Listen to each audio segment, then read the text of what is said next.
Greetings, kindred spirits, and welcome to the new subscribers. Wow, so here we are, new moon on the 30th of August. Wow, what can I say? From the 30th of August onwards, we're going back to like some major energies. And I know you feel it's been a little bit intense over the last 2 weeks, but that's because, we've had a few asteroids going by. Actually, we've had 2 go by yesterday, and there's 1 due to go by today.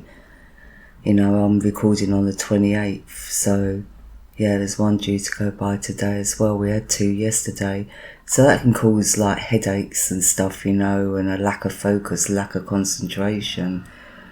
And it's strange actually that there's 3 over the last 2 days. I don't know what Katharine Kinnie would make of that. 3 asteroids flying by on a universal year 3 in numerology, so that's really interesting to me.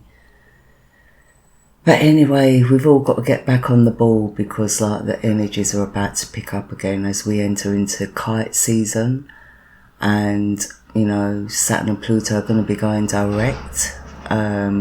Saturn on the 15th of this month, I think Pluto in October. I hope I said Pluto, not Jupiter, yeah. Anyway, yeah, so Pluto and Saturn will be going direct. And it's going to be all systems go. So, you may think the last 2 weeks have been quite hectic, and excuse me coughing, I'm laughing and coughing at the same time. But wow, I mean, for me, I've just really enjoyed it because I've just really just been so laid back and just not taking life too seriously. But, even I know that I've got to get back on the ball and start getting a little bit more serious now. But anyway, on to the new moon. The new moon will begin on the 30th of August at 2019 at 11:37 in the GMT time zone, at 6:37 in the EDT time zone, and at 20:37 in the AEDT time zone. And the new moon will be in Leo in the true lifetime sky. We're going to have a stellium of planets in Leo. We're going to have the Sun, Moon, Mercury, Venus, Mars, and the goddess Juno. And a stellium in itself can be a very competitive energy, especially in Leo as well. And also because they all sit at the bottom of a grand kite aspect, and they're all involved in the T-square too. So we've got some serious energies coming in here. Neptune retrograde and the Black Moon Lilith will both sit at the top of the grand kite aspect in opposition to that stellium involving our new moon. And all of them are going to be in square to the goddess Ceres. So many of us will feel that we are really being pushed out of our comfort zones. And like I said, the last 2 weeks have been like the calm before the storm. Although we've still been integrating the energies of the Lionsgate portal, where there's been a lot of realizations or occurrences that have taken place, that has thrown quite a few revelations our way, and that's been good. But this stellium of planets together with the challenging aspects does suggest that the challenge for this new moon is about how authentic we are being, not just with others but also with ourselves. Since the moon in Leo can be an energy, that energy of it's all about me. But then again, sometimes it's necessary to be in that mode. Especially if we are an empath and always doing for others, then yeah, we need to stand there and say, what about me? Or now let it be all about me. So the moon in Leo is quite an emotional moon and can often be more in his ego than in his heart. So it's the moon in Leo that tends to wear his heart on his sleeve, and that's kind of like a protection, I've got to show everyone I'm strong. I've got to show everyone I've got it together. But really inside, you know, he's just like, it's a completely different story. So if we find ourselves in competitive situations, you know, we must beware of taking our part in it too seriously or beyond reason, you know, or beyond reasonable behaviour, you know, 'cause that's going to be highly likely. Not for all of us, but for some. So even for those of us that are not in that space, you know, we are in our awareness, you know, we still got to watch out for that around us. You know, and competition can be fun if we are playing the game lightheartedly. But when this energy is used negatively, it can really get out of control, where we don't care about who we hurt in the process. And that's just for the sake of winning. You know, not even that we want whatever we're winning at the end anyway. You know, it's just that competitive energy. But this also applies to intimate relationships or friendships, you know, where there is manipulation, deceit, or control issues that need to be assessed realistically and dealt with appropriately. Sorry about the traffic outside because I'm at the front of the house today. You know, but there is also a suggestion as well, what I'm seeing here, like especially with Neptune in retrograde being at the bottom of the kite, conjunct the Black Moon Lilith in Aquarius. You know, because like, to me, that does suggest that addiction issues may arise too, you know, either codependency or addiction issues. So, you know, but it can also suggest that we're living too much in a fantasy world and really do need to come back down to reality. You know, because really, you know, the Lionsgate portal definitely took us off the planet and hyped up our spiritual and manifesting abilities. You know, the thing is, as much as the realm of spirit is a beautiful place to be, we can't actually stay there in a physical sense. So there is a need this new moon for some serious grounding techniques, you know, even for those of us who are adept with that type of energy. You know, there's been a lack of focus and, you know, throughout the downloads and the upgrades, you know, they've been quite overwhelming for many, you know, especially since the Black Moon Lilith was strongly influencing, you know, the Lionsgate portal, and she still is, you know, she's still in effect even now. So there could be reoccurrences of substance abuse or addictive behaviours that have either resurfaced, either with us personally, or we're seeing it in someone around us.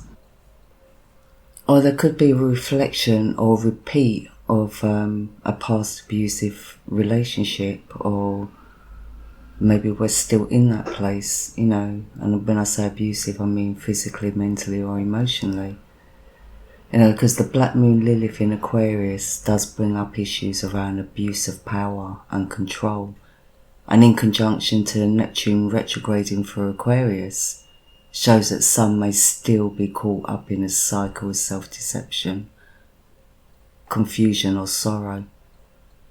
So this can be the past resurfacing for a final healing, or it could be that we just need to be realistic with our expectations, especially those we have of others. You know, the Grand Trine, which is driving this particular kite, is in the element of fire. So this Grand Fire Trine is sparking our passions, our creativity, our sexuality and our willpower, you know, our sense of self. And if we have not healed our shadow or dealt with our egos, then this fire element can easily become out of control, since the trines flow with ease and the fire energy can become quite wild. And with the air element being at the top of the kite in Aquarius, things can either get blown out of control or blown out literally, you know.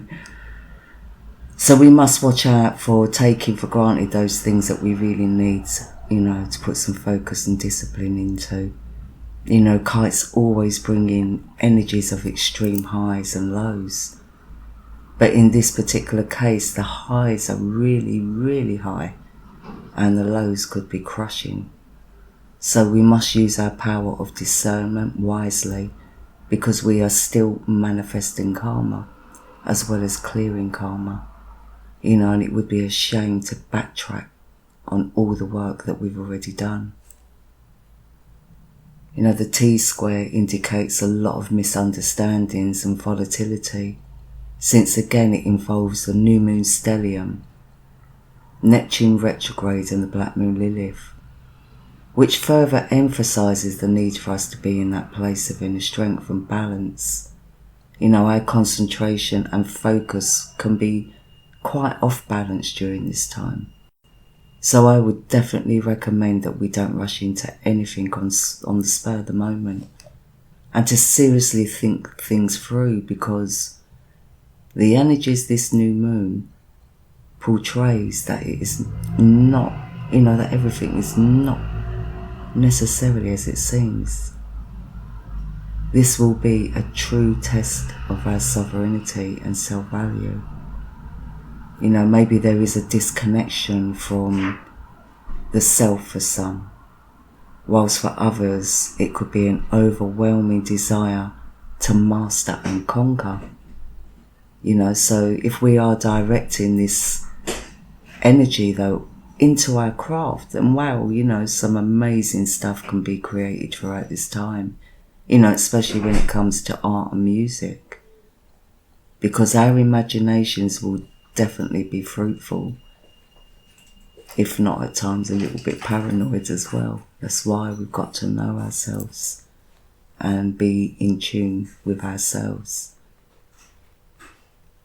We can't be following others and others' opinions if we know instinctively and in our hearts it's not really right or the way to go.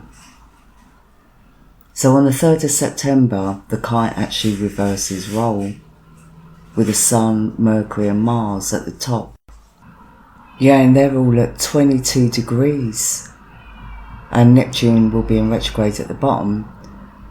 The black moon Lilith has moved on, but is still in opposition to the Sun, Mercury and Mars, and all are in square once again to the goddess Ceres, but also they will be in square to Jupiter in Ophiuchus.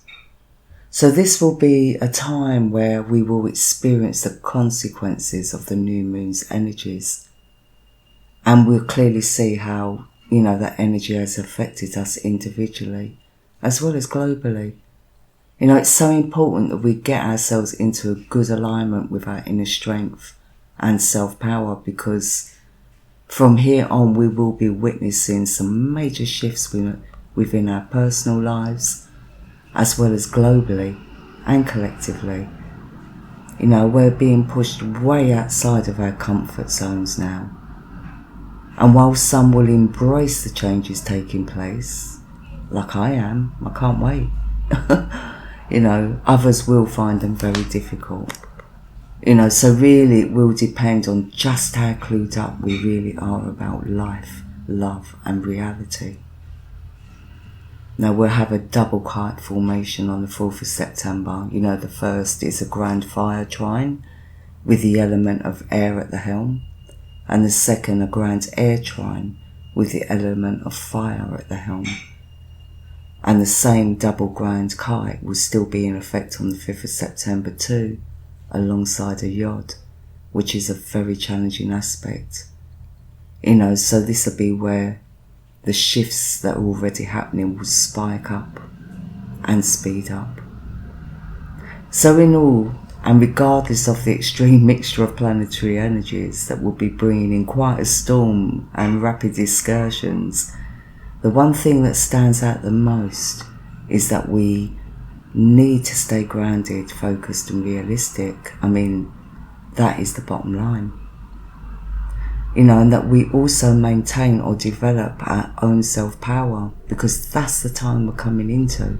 That is what we're being pushed towards and have been for well over a year now, But, some of us are there, some of us have still got to catch up.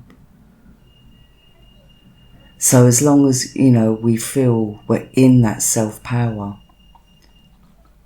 with our authentic selves, being authentic in that self-power, not just putting on the show, because it's just not going to work. We've got to be truly aligned with our hearts. And I think most of us are, a lot of us have done the work. So for this new moon, I highly recommend deep breathing techniques, plenty of exercise and proper nourishment, and breathing techniques, I think, most importantly. I would definitely drink plenty of water too throughout this time, since the fire and air elements can leave our throats feeling pretty dry, especially if we have been verbally offloading. So there's going to be a lot of talking going on as well. Let's just hope we're talking from our heart space. Anyway, from here onwards, right out until January 2020, when Saturn-Pluto conjunction become exact, things from here onwards are likely to get a little bit chaotic and disorderly now. So, it's all go, it's all fun, as long as we're light-hearted, being light-hearted and looking at things realistically, But this is definitely a time where great things can be achieved, but if things fall apart or fall away from you, let them go. Because then you'll be, allowing in the things that are more aligned to you. So, happy new moon. Sending you all peace and much love.